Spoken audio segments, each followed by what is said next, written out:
We have just learned that police in New York arrested NFL Hall of Famer Lawrence Taylor today as part of a rape investigation. Now, a statement from the police department in Ramapo says the reported rape happened today in Montebello, New York.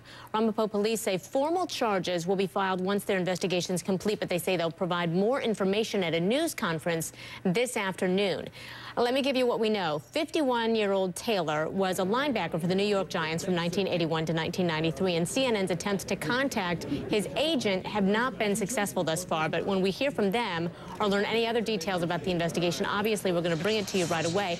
In-session host Vinnie Politan from our sister network True TV is with us to discuss more about this. So from what I have read thus far, there's some pretty frightening details about the really downright sickening. What can you tell us? Well, one thing we're hearing is about the age of the accuser or alleged victim in this case could be 15. And this is very significant because if the victim is under the age of 15, it becomes, in terms of statutory rape, if that's what they're charging, if it's consensual or it's not a forcible rape and it's just an age difference that is the problem here and the genesis of the charges. If she was under 15, it's second-degree rape.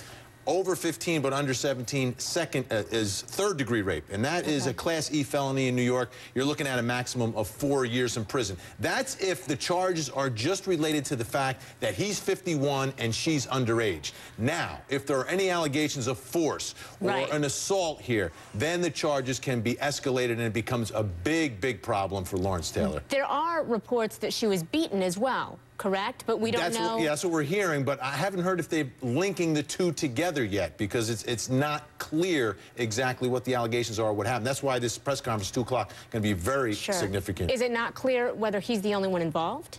That I don't know either. That's another part of it because he's out at night. This is a guy who has a history with law, and that's the other problem. And that's what I wanted to ask you about. What's his background? That's the problem that Lawrence Taylor has because it's not his first run-in with the law. So when you look at ranges of what he's facing, he's probably facing closer to the high end of the range than the low end. Now, after he retired from football in 1993, he had a series of drug arrests in the mid to late 90s.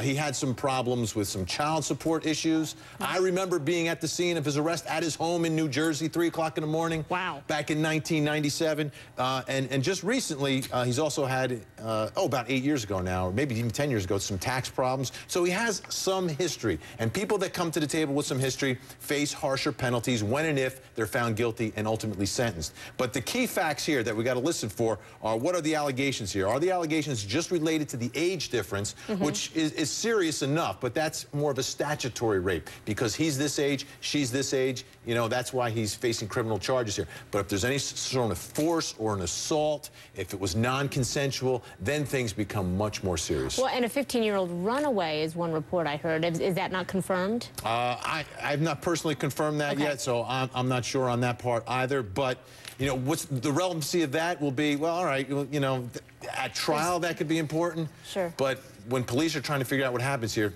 the two issues they've got to figure out is her age and whether or not this was consensual. And if it's non-consensual with force, big problem for LT. All right. Okay. Hey, thank you so much, Vinnie Politan. Appreciate your expertise, as always.